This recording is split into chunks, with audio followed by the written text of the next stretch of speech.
3 हर जेठ जुड़ंदा लोड़िए जे थगे थब निवन, हर थजन दामन लग्या कि किसे न देई बन। 12 माह का ये तीसरा महीना ज्येष्ठ है। ज्येष्ठ मीन्स बड़ा, परमात्मा स्वयं बड़ा है और ये ज्येष्ठ का महीना भी बड़ा है। सारे महीनों के अंदर बड़ा है, दिन बहुत बड़ा होता है। अगर जो बड़ा है तो गुरु जी ने जेठ का महीना बड़ा होने से का मतलब ये बताया है कि अगर जो जेठ का महीना बड़ा है तो उन्हीं के लिए बड़ा होगा जो उस ज्येष्ठ माने परमात्मा सबसे महान है, सबसे बड़ा, सबसे तिरमौर है, जिसके अंदर उसकी याद चल रही है, जो उसके सिमरन से जुड़ा हुआ है, जो उसका नाम जप रहा है, वह उसी के लिए, उन्हीं जीवों के लिए ज्येष्ठ का महीना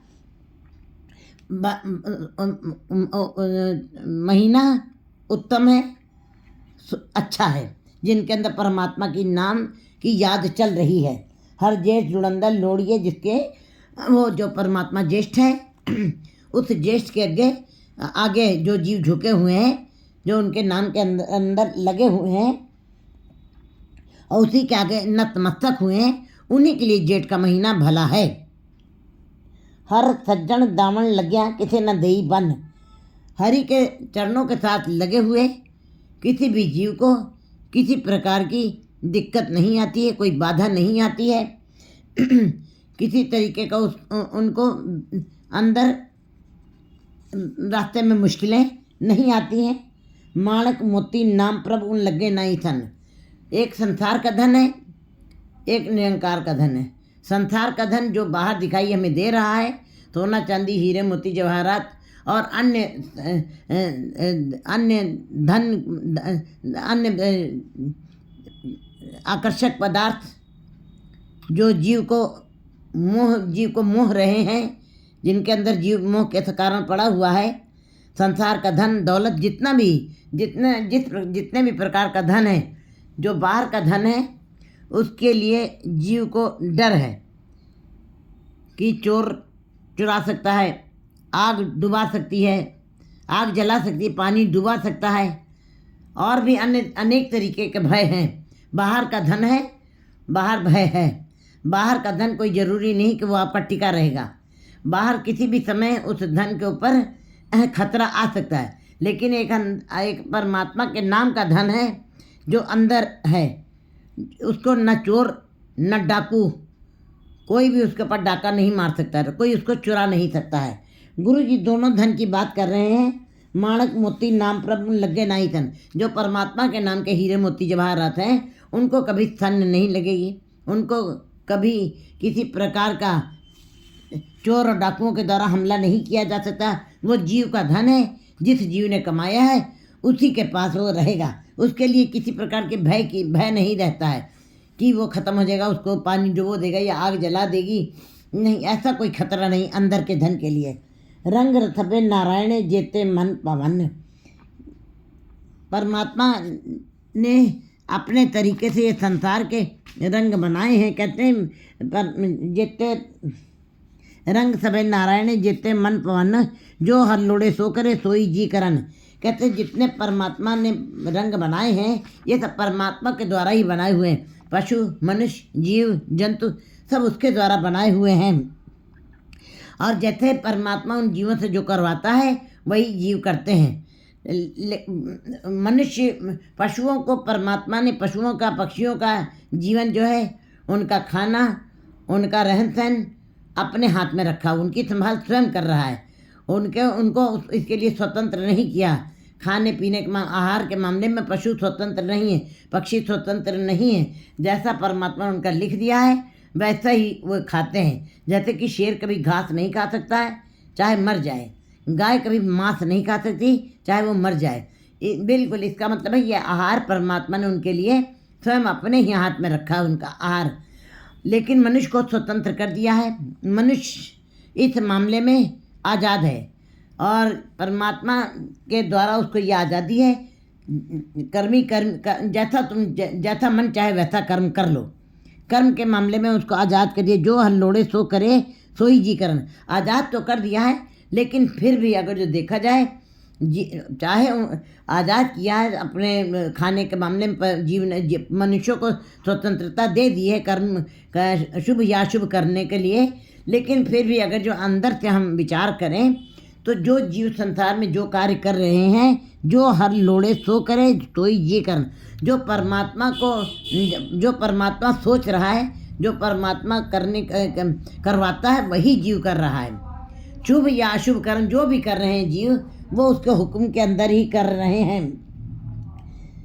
वही कर्म कर रहे हैं। जीव अपनी आज़ादी से नहीं कर रहा है। जो हर लोड़े सो करे सोई जी कर, वही जीव कार्य कर रहे हैं। मनुष्य चाहे जितना भी स्वतंत्र आज़ाद है, लेकिन जो भी कार्य कर रहा है वो उसकी ही मर्जी से कर रहा है, और जो भी कार्य जीव कर रहे हैं वो उसी के मर्जी में ही से ही कर रहे हैं। जीव अपने मन से नहीं कुछ कर रहा है।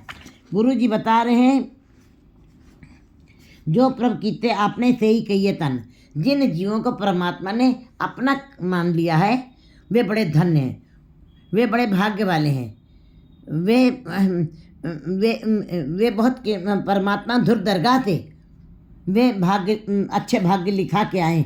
जो प्रभु कीते आपने, जिन जीवों को प्रभु ने अपना मान लिया है, सही कहिए तन, वही जीव धन्य हैं, वही पूजनीय हैं। अपन लिया जे मिले बिछड़ के रोवन। अगर जो जीव के पास है अकल है, अपनी अकल के तरफ से अहंकार भी आ जाता है जीव को।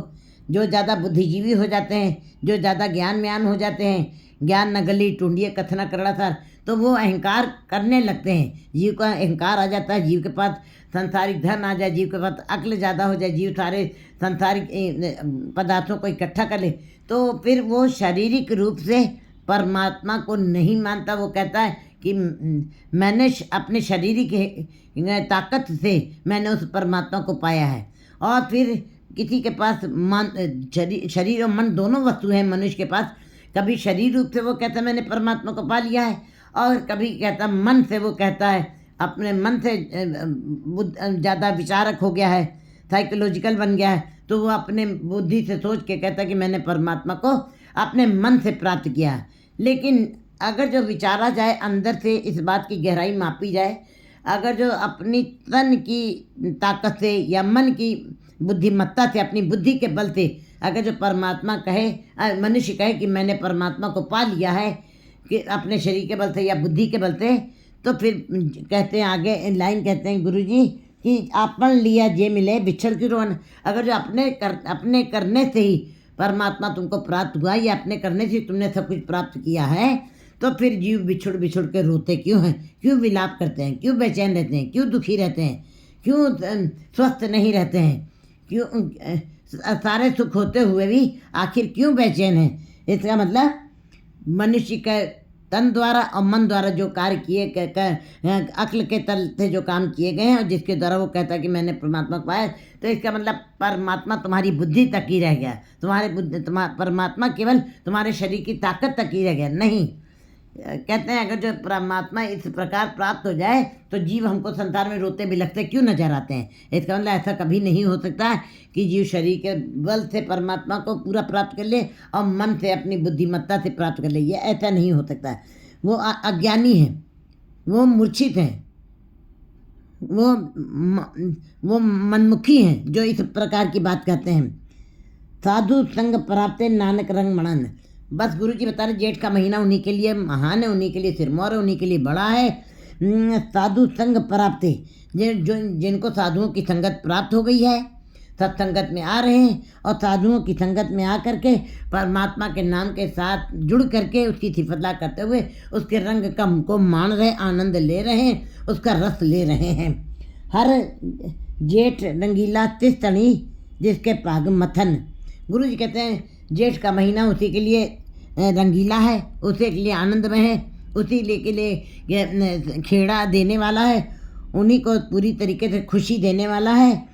जिसके भाग मथन, जिसके भाग परमात्मा के दर से रेखाएं धुर दरगाह से परमात्मा के नाम की ही खींची गई, जो बड़े भाग्य जिनके भाग परमात्मा के दर से जिनका हिस्सा ज़्यादा लिखा गया है।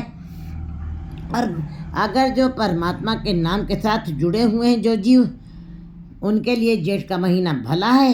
और अगर जो मायाधारी जीव जो परमात्मा से बिछुड़ के रह रहे हैं और परमात्मा का नाम नहीं जप रहे, केवल सांसारिक धन संपदा की जकड़ पकड़ में है, तो उनके लिए वो जेठ का महीना, जैसे जेठ का महीना बिल्कुल तपने वाला होता है,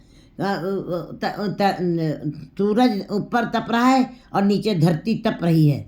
इसका मतलब हर तरफ तपस तपश है, हर तरफ गर्म ही गर्म है। जेठ का महीना 12 महीने में सबसे ज़्यादा तपश वाला है। तो गुरु जी कह रहे हैं कि जो नाम के साथ जुड़े हैं उनको ना जेठ का महीना कुछ कहेगा गर्मी, ना जेठ की गर्मी कुछ कहेगी, और न पोख का तुखार उसको, न पूस महीने का कि ठंडक उसके ऊपर कोई असर डालेगी।